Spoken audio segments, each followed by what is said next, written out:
Of all the cartographers in the concordance, Dr.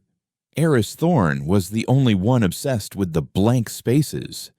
To others, the star charts were a testament to their civilization's reach, a sprawling, glittering tapestry of trade routes, settled worlds, and charted nebulae. But to Eris, the true map was defined by its edges, most notably by the Great Silence, a vast, ovoid void in the galactic west where the tapestry simply stopped. It wasn't marked as a radiation hazard or an impassable stellar nursery. The official designation was inconclusive. Probes sent into its periphery vanished. Ships that skirted its edge returned with corrupted data logs and crews suffering from a peculiar, listless madness they called void shock. For 3 centuries, the Concordance had wisely decided to map elsewhere, leaving the silence to its inscrutable quiet. Aris, however, saw it not as a boundary but as a wound, a place where the universe had been censored. Her colleagues at the Lyceum of Galactic Cartography considered her a brilliant crank, a woman chasing ghosts in a field dedicated to facts. They pointed to the prevailing theories the silence was a natural phenomenon, a pocket of space-time where the laws of physics bent in on themselves, making data transmission impossible. Or it was the graveyard of some long-dead, pre-spacefaring race whose technological death rattle had permanently scrambled the local continuum. Aris believed neither. She had spent 2 decades sifting through the fragmented data logs of the few ships that had returned from its edge, looking for a pattern in the noise. She found one not in the corrupted data, but in the perfection of its corruption. The logs weren't just garbled, they were surgically hollowed out. Key sensor readings, navigational vectors, and temporal stamps weren't missing. They were replaced with a seamless, repeating loop of null data, a perfect digital scar. It was the work of an artist, not an accident of nature. Her obsession culminated aboard the Stellograph, a retired long-range survey vessel she had acquired through a grant proposal that was more a work of fiction than science. She'd promised the Lyceum a definitive study on gravitational lensing on the periphery of anomalous stellar voids, a title so dense with jargon that the funding committee had approved it out of sheer exhaustion. Her crew was a skeleton staff of 2, the only people who believed in her enough, or were desperate enough, to follow her to the edge of nothing. Kale was her pilot, a stoic ex-freighter captain whose steady hands on the controls were matched only by the perpetual worry in his eyes. He'd signed on because he owed Eris a debt from a long-forgotten incident on a backwater moon, and Coyle always paid his debts. The other was Lena, a xenolinguist whose talents were wasted translating corporate trade agreements. She was a bundle of nervous energy and brilliant insights, fascinated by the concept of a silence so profound it could be considered a language in itself. Where 90 minutes out from the designated fringe, Kyle's voice, calm and even, echoed through the small bridge. All systems green. Long-range comms are still holding, but the latency is starting to climb. Eris leaned over her console, her reflection a pale ghost against the swirling star field on the main view screen. Keep the channel open to the last possible second. I want a continuous data stream running back to my private server at the Lyceum. Kyle grunted. You think they'll come running if we get into trouble. I think they'll finally have a complete record of what happens when you poke the void with a stick. Eris replied without looking up. Her focus was on the incoming sensor readings. As they drew closer, the silence began to assert itself. It wasn't a sudden wall, but a gradual dampening, like wading into deep water. The chatter of distant pulsars faded first, followed by the faint hum of background radiation from the galactic core. Soon, the only sound on their external sensors was the thrum of their own ship's reactor. Lena, strapped into her station, ran a hand through her short-cropped hair. "It's not just audio," she whispered, her eyes wide. "The spectrographic analysis. It's being flattened. All the exotic light frequencies are just gone. It's like looking at a photograph of space instead of space itself." Kale's knuckles were white on the control yoke. "The ship feels heavy. Inertial dampeners are working overtime to compensate for a drag that doesn't exist." He was right. A palpable stillness pressed in on the stellograph, a pressure that was more psychological than physical. It was the oppressive quiet of a cathedral, the feeling of being watched by something ancient and vast. Eris felt a tremor of fear, but it was overshadowed by the exhilarating thrill of vindication. This was not nature. This was design.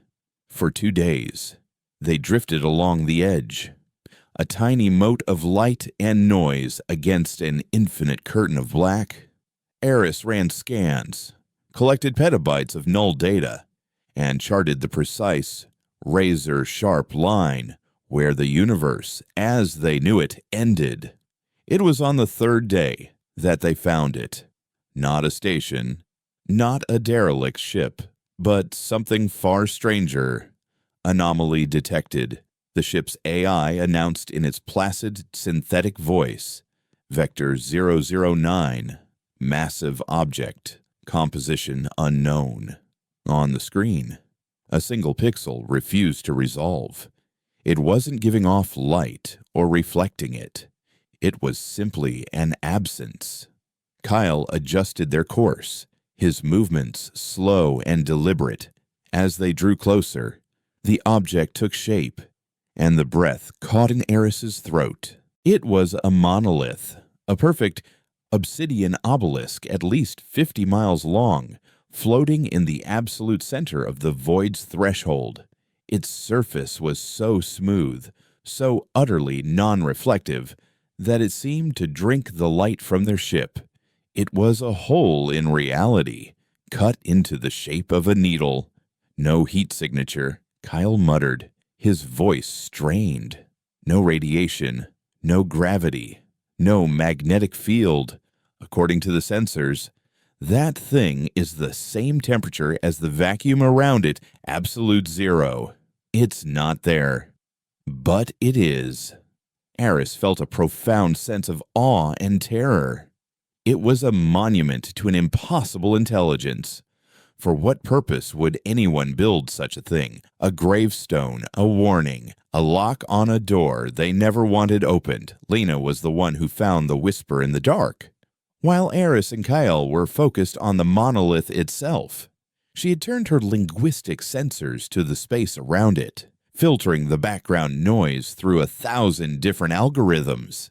"I have something," she said, her voice trembling with excitement. "It's not a signal. It's an echo, a pattern embedded in the quantum foam. It's mathematical." She brought it up on the main screen. A cascade of prime numbers appeared, scrolling down in an elegant, repeating sequence. 2, 3, 5, 7, 11, 13. It was a universal greeting, the first message any intelligent species would think to send. But there was something wrong with it. "The sequence is degrading," Eris observed, her mind racing. "Look at the tail end. The integers are becoming unstable. It's like a recording that's been playing on a loop for eons. It's fading away." They were listening to the ghost of a message, a broadcast left so long ago that the very fabric of space-time was wearing it down. As they watched, trying to capture what was left of the decaying signal, the monolith responded. There was no sound, no flash of light. A single hair-thin line of pure white light simply appeared, tracing a path down the center of the obelisk's black surface. It was a crack, an awakening, simultaneously. A soft chime echoed through the stellograph. Secondary systems powering down. The ship's AI announced. Life support functions being rerouted to emergency reserves. Kale spun in his chair, his hands flying across the controls. I'm not doing that. The ship it's shutting itself down.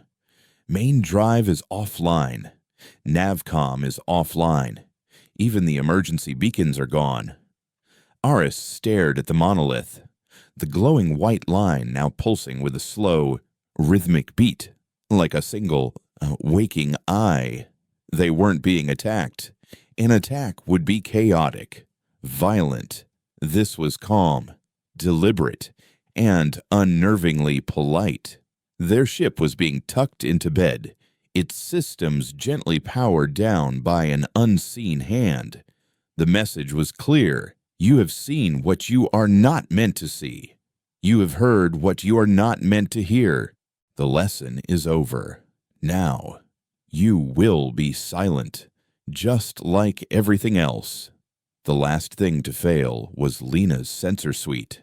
As the power faded, the prime number sequence on her screen flickered and died.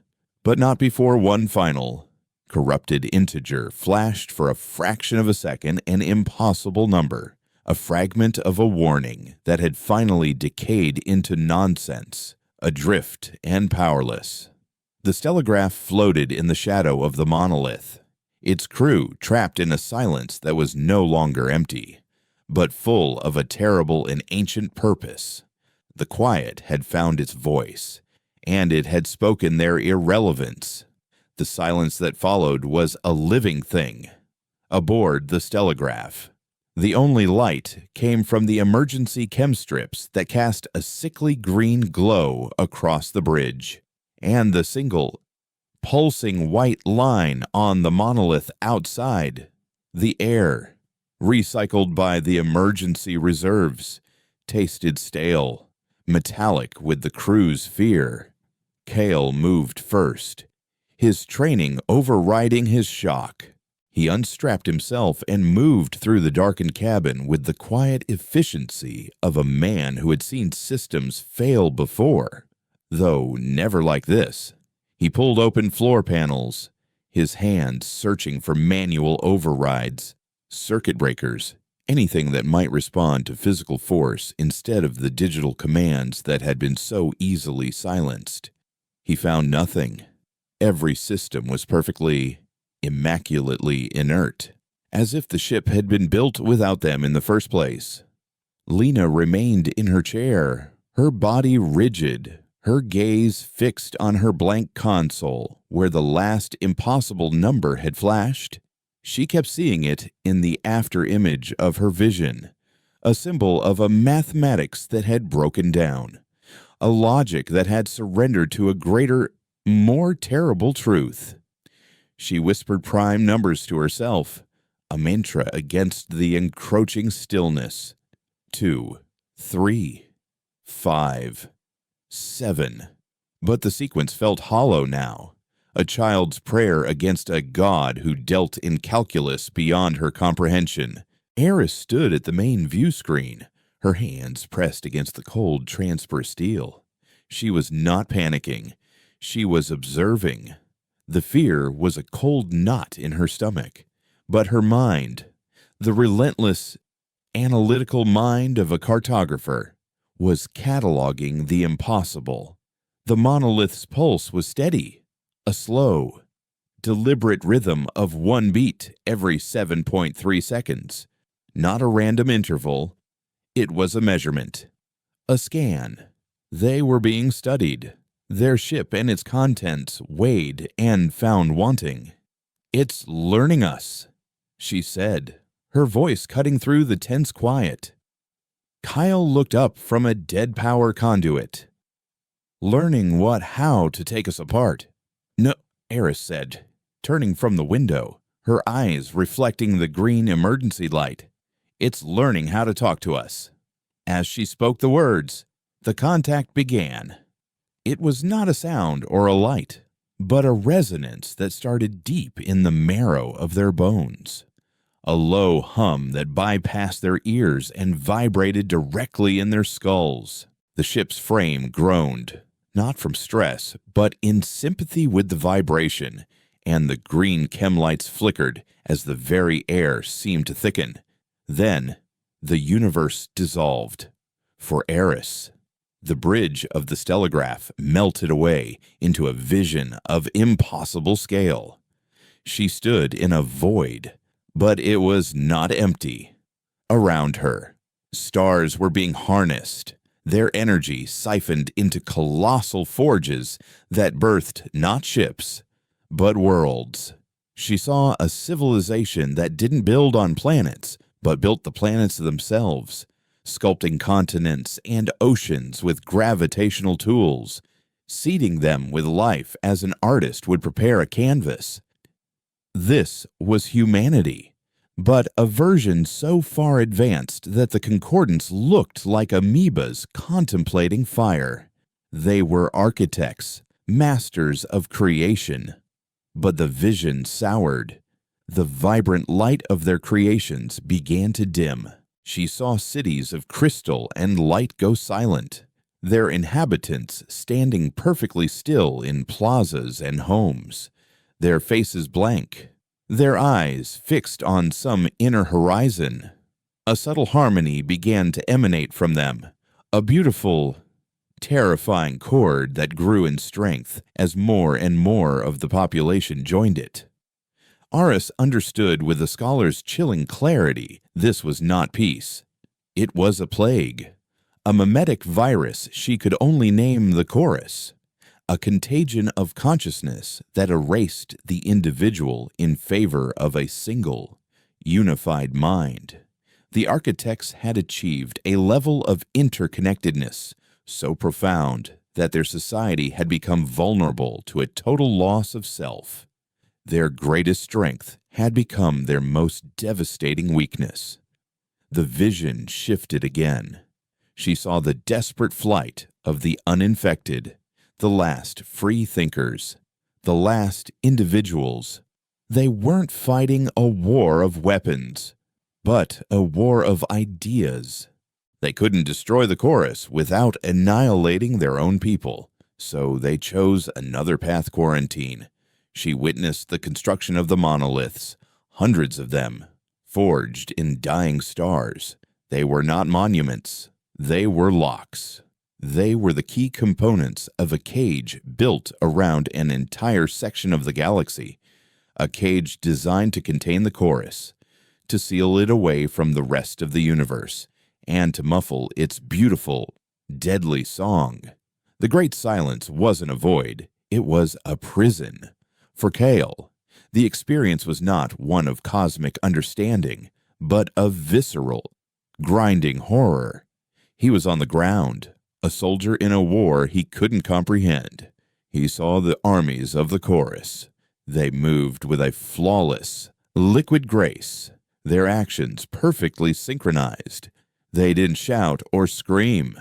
They fought in absolute silence, their thoughts a single, unified river of tactical data. He saw them overwhelm legions of robotic war machines and fleets of ships captained by the last free humans. The horror wasn't in their efficiency, but in their eyes. When a chorus soldier fell, there was no pain, no fear, only a faint look of surprise, the way one might feel when losing a single drop of water in an ocean. He experienced the futility of fighting an enemy that did not fear death because, for them, the self was already dead. He felt the phantom pain of his comrades being absorbed, not killed. He saw them drop their weapons, their faces relaxing into a placid smile as the song entered their minds, and they willingly joined the collective. It was a war where the greatest weapon was surrender. For Lena, the linguist, the contact was the most intimate and the most terrifying. She didn't see images, she heard the song. It was a symphony of a billion voices, all speaking as one. It washed over her, through her, promising an end to all the burdens of being a person. It offered to take her loneliness, her anxiety, her fear of failure, and dissolve them into a perfect, loving whole. The chorus spoke to her in the pure language of emotion, a dialect she understood better than any alien tongue. Why struggle, it seemed to whisper? Why carry the weight of a single, fragile mind when you can be a part of an infinite, unbreakable one? Be with us. Be whole. Be loved. She felt her own consciousness, her own identity, begin to fray at the edges. Her name, her memories, the face of her mother, they all seemed like trivial, unimportant things, anchors holding her back from a magnificent ocean. She wanted to let go. It would be so easy, so warm. It was Eris's voice, a ghost from another reality, that pulled her back. Lena, record this. The thought wasn't spoken. It was a memory of a command, a shard of her former self, a testament to her duty as a scholar, with an act of will that felt like tearing her own soul in two. Lena clung to that shard. She fought the music, forcing herself to analyze its structure, its cadence, its devastatingly beautiful grammar. She was a linguist again, not a convert, and the effort was an agony beyond words. Just as abruptly as it began, it was over. The three of them were back on the bridge of the stellograph, slumped in their chairs, gasping for air as if they had been underwater for an hour. Sweat soaked their uniforms, and tears streamed down Lena's face. The resonance was gone. The silence was just silence again. A moment later, the ship hummed. The main lights flickered on, warm and white. Consoles beeped as they rebooted, running self-diagnostics. Main reactor online, the ship's AI announced, its voice a jarring note of normalcy in the wake of cosmic horror. All systems returning to optimal function. Kale stumbled to the pilot's seat, his hands shaking as he gripped the controls. We have power. We have propulsion. He checked the navigation screen. A course was already plotted, a single, elegant vector leading back toward the concordance. They were being sent home. Eris looked at the view screen. The monolith was as it had been when they arrived, a perfect, silent, black obelisk. The crack of white light was gone. It was inert once more. But something else was different. She had Lena run a scan on the space around it. The signal, Lena whispered, her voice raw. The prime number sequence, it's gone. Completely. The echo has finally faded. The warden was dying. The ancient architects who had built this cage were fading, their technology failing, their long vigil coming to an end. This wasn't a warning they had received. It was a succession. The monolith hadn't just shown them the truth. It had passed a torch, whether they wanted it or not. The quarantine was failing, and the chorus would one day be free to sing again. Eris looked at her two crewmates, at their pale, haunted faces. They were no longer cartographers or explorers. They were the sole inheritors of a truth that could save the galaxy, or shatter it. They hadn't discovered an empty space. They had found a tomb, and its walls were beginning to crack. The journey home was a voyage through a different kind of silence. The oppressive, watchful stillness of the void had been replaced by the heavy, unspoken quiet of shared trauma. The stellograph hummed along its pre-programmed course, a perfect automated vessel, carrying 3 broken people. They ate, slept, and ran system diagnostics with a detached, mechanical precision, each lost in the private echo of their vision. Aris spent her time in a fever of calculation, filling data slates with frantic, sprawling equations. She was trying to map the unmappable, the rate of the warden's decay, the potential vectors of the chorus's escape, the sociological impact of revealing that the galaxy's greatest boogeyman was not a monster, but a song that promised salvation. Her charts were no longer about stars and nebulae, but about belief systems, mimetic contagion rates, and the precise point at which a civilization's hope curdles into terror. She was no longer a cartographer of space, but of doom. Kyle, meanwhile, had retreated into the ship's machinery. He spent his cycles in the engine room or running weapons diagnostics on systems they didn't even have. He was a man of tangible things, of plasma conduits and stress tolerances, and he was trying to find a physical solution to a metaphysical problem. He would stare at the schematics of a point defense cannon, his mind replaying the image of the silent, graceful chorus soldiers, and know with a cold certainty that every weapon in the Concordance's arsenal was as useless as a rock. You couldn't shoot a thought. You couldn't bomb a belief.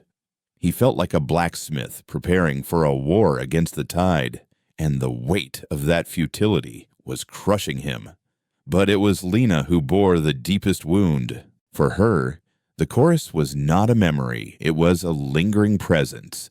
In the quiet moments between shifts, she would hear it, a faint, melodic static at the edge of her hearing, like a distant station playing a song just for her, the promise of the music, the offer of an end to loneliness, still pulsed in the deepest parts of her mind. Her nightmares were not of monsters, but of warmth and acceptance, of willingly dissolving into a sea of perfect understanding. And she would wake up screaming from the sheer terror of that beautiful temptation.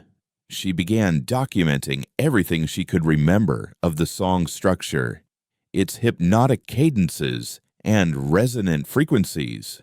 She filled notebooks with a new kind of musical notation, a grammar of psychic persuasion.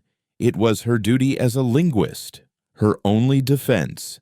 By deconstructing the weapon, she hoped to disarm it, but every moment she spent analyzing it was a moment spent inviting it back into her thoughts. The 3 of them finally came together on the 7th day of their return journey, the silence between them having become too heavy to bear. They met on the bridge, the familiar starscape of Concordance space now looking fragile, naive, and terribly vulnerable. "We have to tell them," Aris began, her voice flat, devoid of the academic excitement that had once defined her. "Everything. The Lyceum, the Concordance Assembly, the Fleet Command. They need to know what's coming." Kyle scoffed, a harsh, bitter sound. "And what will we tell them?" "Aris, that the scary story they tell their children is real. But it's worse than they imagine. We'll be locked in a psychiatric ward before we finish our first sentence. They'll call it void shock, collective hallucination. They'll thank us for our service and bury us and our story under a mountain of red tape." "He's right," Lena said, her voice thin and reedy. She was hugging herself, her knuckles white. "They don't have the language for this. How do you describe the color blue to someone who has never seen light? We don't have proof. The ship's logs are clean. All we have is a story." "We are the proof," Aris insisted, slamming her hand on a console. "Our testimony. The changes in us. They have to listen." "Listen to what?" Kyle countered, stepping toward her. that their entire conception of the universe is a lie, that an ancient, godlike version of humanity built a cage around a consciousness plague, and that cage is now failing. They will tear themselves apart with panic and disbelief before the chorus even gets here. We'll do their work for them. The argument raged for an hour, a storm of fear, logic, and desperation. It was Lena, the quietest of the three, who finally ended it. You're both thinking about it as a war of ships and laws, she said, her gaze distant. It's not. It's a war of the mind. The song. It preys on loneliness, on despair, on the desire to belong. That's its entry point. She looked at them, her eyes clear and focused for the first time in days. We can't just warn them. We have to inoculate them. We have to remind them why the individual mind, with all its pain and loneliness and struggle, is worth fighting for. Aris and Kyle fell silent, stunned by the terrifying simplicity of her words. She was right. The only defense against the chorus was a robust sense of self, a concept that a peaceful, interconnected, and somewhat decadent civilization like the Concordance had begun to take for granted. Their mission wasn't to deliver a warning, it was to start a revolution of the soul. They agreed on a new strategy. They would not broadcast their story to the masses. They would go straight to the top, but they would frame their discovery carefully. They would report an anomaly, a first contact scenario of unprecedented importance, a sentient mimetic signal that required the highest level of classified analysis. It was a Trojan horse, a way to get their foot in the door before the system could slam it shut. When the stellograph finally crossed the threshold back into charted space, the first hail from a Concordance patrol vessel felt like a slap of cold water. Unregistered survey vessel stellograph. The crisp, professional voice crackled over the comm. You have been logged as missing for 3 weeks. Please state your status and intentions. Aris took the comm, her voice a carefully constructed mask of calm authority. Patrol, this is Dr. Aris Thorne of the Lyceum. We suffered a severe systems malfunction in uncharted space. We are returning to base with findings of a critical and time-sensitive nature. We request an immediate priority clearance and a secure channel to Lyceum Director Valerius upon our arrival. There was a pause, and Aris could imagine the patrol captain checking her credentials, his brow furrowed at the strange request. Finally, the voice returned. Request acknowledged. Stellograph. Priority clearance granted. Welcome home. The words hung in the air, heavy with an irony that made Aris's stomach churn. Home. It was no longer a place of safety, but the front line of a war no one knew was coming. Their arrival at the Lyceum orbital station was a sterile, anticlimactic affair. A docking clamp extended, and a team of medics and security officers came aboard, their faces impassive. The crew was escorted off the ship and into a sterile, white quarantine chamber.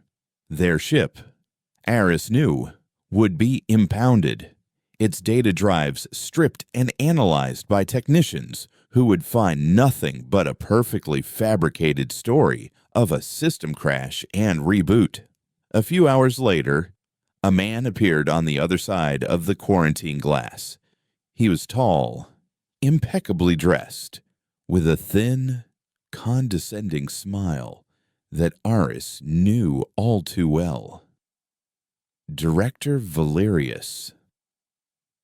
Aris, he said, his voice smooth and patronizing. A dramatic return. You had us all quite worried. And now this talk of a critical discovery. You always did have a flair for the theatrical." "This isn't theater, Valerius," Eris said, stepping closer to the glass. "We found something at the edge of the silence. Something you need to see." Valerius sighed, a long, put-upon sound. "We've reviewed the preliminary scans of your ship's black box. It corroborates your story of a systems failure, a cascade of power surges that likely caused hallucinations. It's a classic symptom of prolonged deep space exposure, void shock." "It was not a hallucination," Kale growled, his voice low and dangerous. "We were contacted." "Of course you were," Valerius said, tapping a finger on the glass. "And I'm sure it was a fascinating experience. You'll all be given the best care. Psychological evaluations, mimetic de-stressing. We'll have you back to yourselves in no time. For now, you are to remain here. Consider it a mandatory medical leave." He was dismissing them. Just as Kale had predicted, the system was protecting itself from a truth it couldn't handle by labeling the messengers as insane. Eris felt a wave of cold despair wash over her. They had failed at the first hurdle. As Valerius turned to leave, his face a mask of smug satisfaction, Lena suddenly gasped and stumbled back from the glass, her hands flying to her head. Her eyes were wide with a new, immediate terror. "No," she whimpered, her gaze darting around the quarantine room as if seeing something they couldn't. It's not out there." She pressed her hands against her ears, but it was no use. The song wasn't a memory anymore. It was live. A faint, impossibly clear whisper, cutting through the silence of the station. Eris rushed to her side. "Lena, what is it? What do you hear?" Lena looked at her, her face ashen, her expression one of utter horror. "The song," she whispered, her voice cracking. "It's here. It's already here." The quarantine room, once a symbol of their dismissal, became their cage. Director Valerius had sealed them in, citing Lena's acute psychological break as proof of their collective instability. Through the thick, transparent steel, they could see the sterile, indifferent life of the Lyceum station continue. Technicians glided down corridors, data streams flowed across wall-sized displays, and no one seemed to notice the quiet, insidious music that only Lena could hear. At first, Aris and Kyle thought it was a stress-induced relapse, a phantom echo from her trauma. But the song was changing. Lena, now huddled in a corner, would chart its progression on the wall with a trembling finger, her linguistic mind frantically deconstructing the new verses. "It's different now," she whispered during a moment of lucidity, her eyes dark with exhaustion. "Out there." It was a broadcast, a general signal. "This is a probe, a whisper. It's looking for something, for someone." It was looking for a host. The chorus wasn't waiting for the walls of its prison to crumble. It had found a crack, a way to project a sliver of its consciousness across the void. Eris realized with a sickening lurch that the monolith hadn't just sent them home. It had sent them home with a passenger. The contact in the silence had opened a door in Lena's mind, and something had followed her through. They were no longer just messengers. They were carriers. Their only hope was to convince someone, anyone, of the truth before the probe found fertile ground. Eris began a campaign of intellectual warfare from inside their cell. She used the room's comm unit, which was restricted to internal Lyceum channels, to send a deluge of messages, not to Valerius, but to her old colleagues, her rivals, her former students. She didn't speak of visions or ancient humanities.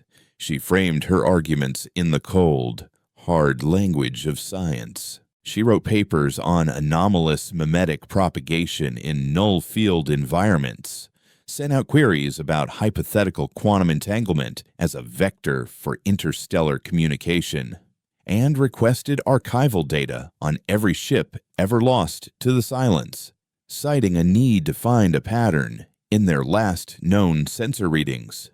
Her messages were a storm of academic jargon, each one a carefully disguised breadcrumb leading back to the truth. She was trying to build a case so compelling that the system would have to investigate it, even if they believed she was mad. Kyle, meanwhile, took a more direct approach. He studied the security routines of their confinement, the guards who brought their meals, the maintenance drones that clean the air filters, the precise timing of the energy field that sealed their door.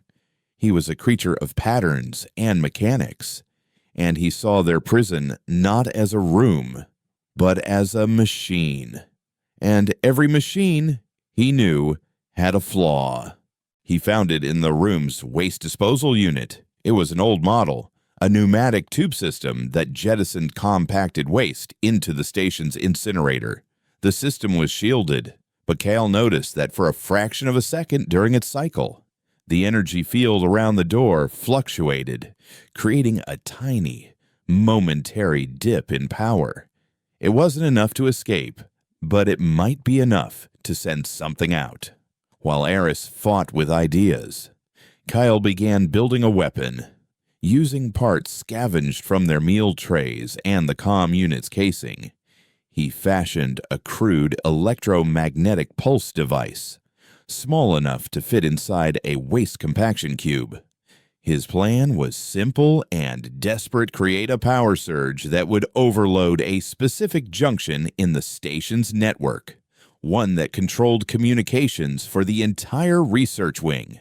It wouldn't get them out, but it would create chaos, a distraction big enough to force Valerius's hand and, more importantly, to get the attention of the station's more security-minded elements. While they worked, Lena fought her own silent war. The song was growing stronger, more personal. It no longer just promised peace. It whispered her name. It showed her visions of her past, of every lonely night, every failed relationship, every professional disappointment. It offered to heal those wounds, to fill the empty spaces in her life with its perfect, harmonious presence. She spent her waking hours in a state of deep meditation, a technique she'd learned studying monastic alien cultures. She built a fortress in her mind, a palace of memory where she stored the core of her identity, the sound of her father's laughter, the taste of her first lover's kiss, the joy of deciphering a dead language. These memories were her armor against the song's seductive logic, but she knew she couldn't hold out forever. The probe was learning, adapting. It was starting to use her own memories against her, twisting moments of joy into evidence of her solitude. They had days, at most, before her fortress crumbled. Their break came from an unexpected source, one of Eris's messages. A densely argued treatise on the potential for mimetic signals to mimic the symptoms of void shock was flagged by a low-level analyst in the Lyceum's xenopsychology department. The analyst, a young, ambitious man named Rorik, had built his fledgling career on a controversial theory that true void shock wasn't a hallucination, but a form of psychic trauma caused by the human mind's inability to process true nothingness. Eris's paper provided a radical, terrifying alternative. What if the void wasn't empty at all? Intrigued, Rorik began to dig. He cross-referenced Eris's request with the heavily redacted logs of previous ships lost to the silence. He found a pattern, not in the data, but in the redactions. Every ship that had reported anomalous auditory phenomena before their disappearance had their logs classified at the highest level, personally sealed by a succession of Lyceum directors. This wasn't a medical phenomenon. It was a cover-up. Rorik, risking his career, bypassed Valerius's authority and sent a secure, anonymous message directly to Eris's quarantine cell. It contained a single line of text. "I think you're right. What do you need?" Eris's heart pounded in her chest. They had an ally. She replied with Kyle's plan, including the precise network junction he intended to overload. She added a crucial instruction when the network went down. Rorik was to broadcast a single, repeating emergency signal across all station-wide channels, a quarantine breach alert for a Class 7 memetic contagion. It was a designation that didn't officially exist, a ghost in the system, but its unfamiliarity and high threat level would bypass the initial skepticism of the security teams and trigger a station-wide lockdown. It was a bluff, but it was the only card they had left to play. That night, as the station entered its low-power cycle, they put their plan into motion. Kyle loaded his makeshift EMP into the waste disposal unit, his hands steady. Aris stood by the comm, ready to give Rorik the signal. Lena sat in the center of the room, her eyes closed, her face a pale mask of concentration. The song was a roar in her mind now, a tidal wave of promised bliss. She was the anchor, the bait, the focal point of the probe's attention. "Now," Kyle said, his voice tight. Aris sent the signal. Moments later, the waste unit hissed and cycled. The lights in the room flickered as the energy field at the door wavered. For a heart-stopping second, nothing happened. Then, a klaxon blared to life, a sound that cut through the station's quiet hum like a knife. Red emergency lights began to flash, sweeping across their faces. On the other side of the glass, they saw chaos erupt. People were running. Security teams in heavy armor were storming down the corridors, and on every public display screen, the words Rorik had broadcast flashed in stark, terrifying letters. Memetic containment failure. Initiate Level 7 lockdown. Valerius appeared on the comm, his face a mixture of fury and confusion. "Thorn, what have you done?" "I've told the truth," Aris said, her voice ringing with a conviction she hadn't felt in weeks. "Now, are you going to help us? Or are you going to stand there while your station becomes the first casualty in a war you refuse to see?"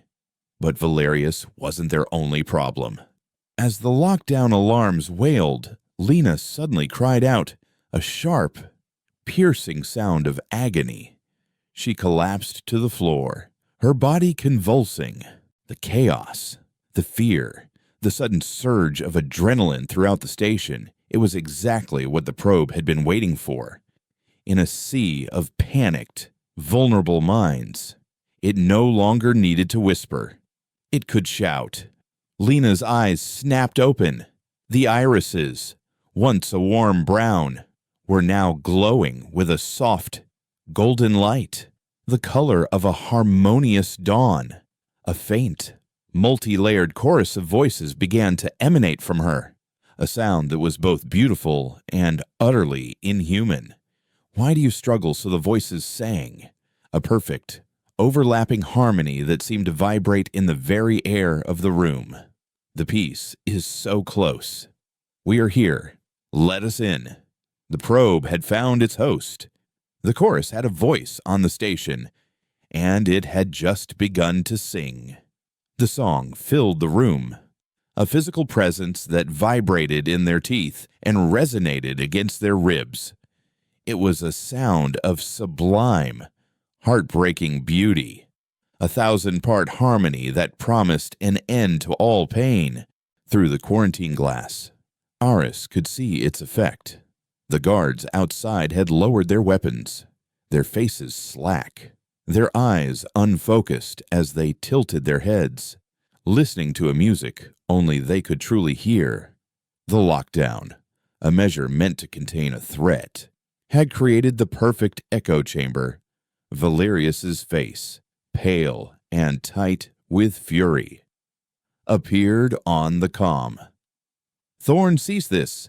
This broadcast immediately. Security will breach the room in 60 seconds. Don't you understand? You idiot, Aris shot back, her voice raw.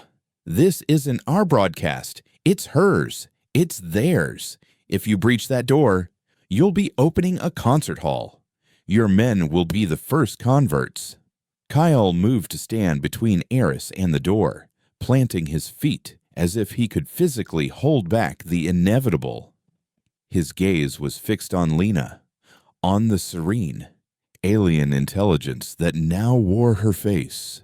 The golden light in her eyes pulsed in time with the music. She took a step toward them, her movements fluid and graceful, a dancer in a dream. You are so tired, the chorus sang through her lips, the voices overlapping in a cascade of perfect empathy. The weight of your single mind is so heavy, the fear, the doubt. We can take it from you. We can make you a part of a love so vast it has no name. It was the ultimate temptation, a direct assault on the soul. Kale flinched as if struck. He could feel the logic of it, the deep, primal appeal. What was his life but a collection of scars, debts, and lonely watches on the bridges of a dozen forgotten ships? The song promised to smooth over those rough edges, to make him a perfect, polished stone in an infinite mosaic. Lena, he said, his voice rough, forcing the name out like an anchor against the current. Lena, I still owe Aris a debt. You remember that on Cerulean Prime, the Spice Runners. You were there. You were the one who translated their threats and realized they were actually trying to sell us a faulty nav drive. The golden eyes blinked, a flicker of something other than serene harmony, a micro-expression of confusion. The song faltered for a barest fraction of a second. That memory is a burden, the chorus replied, its tone shifting to one of gentle pity, a reminder of conflict. Let it go. There is no debt here, no conflict, only harmony. Aris saw it. The hesitation. The chorus was using Lena's mind, her memories, but it didn't fully comprehend them. It saw them as data points of pain or pleasure, not as the chaotic, contradictory, and defining fabric of a person. It was a weakness. Rorik, she snapped into the comm, her mind racing. Are you there? I need you to give me access to the station's public address system, all of it. And I need a direct feed to the central personnel database. I need every personal log, every psych evaluation, every trivial, mundane piece of data you can find. Understood, came the clipped, anonymous reply. But what are you going to do? You can't fight a symphony with silence. Aris muttered, her fingers flying across the comm panel as Rorik granted her access. You fight it with noise. Outside, Valerius was counting down. 30 seconds. Thorn. Then we begin a hard purge. We'll vent the atmosphere from the entire wing. Kale. Keep talking to her, Aris commanded, not looking up. Don't let it settle. Don't let the harmony take root. Kale locked his eyes on Lena's. Remember the Stellagraph's awful coffee maker, the one that always burned the grounds. You hated it. You wrote a 100-line poem about its failings, a sonnet to bad coffee. Do you remember that? Lena, it was terrible, but it was yours. The golden light in Lena's eyes wavered again. A single tear traced a path down her cheek, shimmering in the emergency lights. A part of her was still in there, listening. 15 seconds, Valerius's voice boomed. Rorik. Now Eris shouted. Across the Lyceum, every speaker, every comm panel, every display screen, which had been flashing the silent, terrifying warning of a mimetic contagion, suddenly went live. But it wasn't with a warning from Aris. It was with a cacophony of human experience. A gruff engineer's voice suddenly filled the corridors, taken from a personal log, and I told him, if you calibrate the plasma injector that way one more time, I'm using your favorite wrench to recalibrate your teeth. It was immediately cut off by a young botanist, her voice filled with quiet awe from a research note. The lunar orchid bloomed this morning. Its petals are the color of a nebula I saw once as a child. It made me miss my mother. Then a trader's frantic message to his wife. I got the deal. We can finally afford that little moon on the Elysian arm. I love you. I love you. I love you. A pilot's favorite pre-warp sea shanty. A chef's angry, profanity-laced tirade about synthetic cheese. A child's recorded laughter. A philosopher's drunken ramblings on the meaning of existence. A lover's whispered promises. It was a tidal wave of messy, imperfect, and ferociously individual voices. It was the sound of bad poetry, burned coffee, petty arguments, and profound love. It was a testament to the glorious, chaotic, and often ridiculous state of being a single, separate person on the bridge. Valerius stared in disbelief as his tactical display was replaced by a close-up of a man tearfully confessing he'd cheated at a card game. In the corridors, the guards, who had been on the verge of succumbing to the chorus's perfect harmony, were now assaulted by 1,000 different songs. The unified emotional field the chorus had been building was shattered by the chaotic static of individuality. In the quarantine room, the effect was catastrophic for the probe. The chorus recoiled, its beautiful harmony shredded by the discordant noise. The golden light in Lena's eyes flickered violently. The voices coming from her mouth became a panicked, confused shriek, a symphony collapsing into a painful screech of feedback. Lena Kale shouted over the din, reaching out but not daring to touch her. Fight it. It's just noise.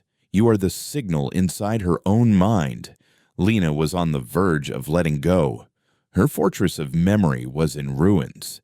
But then she heard the chaos, the beautiful, ugly, wonderful noise. She heard Kale's voice, a single stubborn note of gravelly concern. She heard Eris's shouted commands, a melody of defiant intellect. And she heard the voices of her colleagues, 1,000 imperfect solos. She found her anchor, not a grand memory of love or triumph, but a small, quiet one, the feeling of a dusty, ancient data slate under her fingertips, the thrill of recognizing a single, forgotten vowel in a dead language, a joy that was hers and hers alone. It was a selfish, academic, and deeply personal love. It was the core of her. She grabbed onto that feeling and pulled. The golden light in her eyes exploded in a flash of white, and then it was gone. Lena collapsed, her body limp, falling into Kale's waiting arms. The song was gone. The air in the room was blessedly, beautifully silent. The only sound was the cacophony still playing over the station's comms and Lena's ragged human breaths. A week later, the three of them stood on the bridge of a new vessel, the UNS Vanguard. It was not a survey ship. It was a military vessel, the first of its kind. Its mission registry classified at a level beyond even that of a director. Valerius was gone. retired in disgrace. Rorik was now a key member of a new secret council, and Eris was its head. The Lyceum was no longer just an institution of learning. It was the nerve center for a war no one had known they were fighting. Lena stood beside Eris, pale but steady. The experience had scarred her, but it had also forged her. She was no longer just a linguist. She was the only person in the galaxy who had heard the song of the chorus and had chosen to sing her own tune instead. Kale stood at the helm, his hands resting on the controls, his gaze fixed on the star field ahead. He was no longer a man running from his debts. He was a man who had found something worth protecting. "The Council has approved your proposal." Rorik's voice came over the private comm. "Project Resonance is a go. You have the fleet. You have the resources. What are your first orders?" Dr. Thorne Eris looked out at the star-dusted blackness, at the infinite, silent canvas that held both her home and her enemy. She thought of the monolith, the dying warden, and the beautiful, terrible promise of the chorus. "For centuries, we have mapped the stars," she said, her voice quiet but ringing with a new and unshakable purpose. "Now, we will map the soul.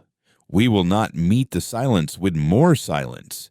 We will meet it with stories, with music, with art, with every argument and every love letter and every ridiculous, stubborn, individual voice we can find.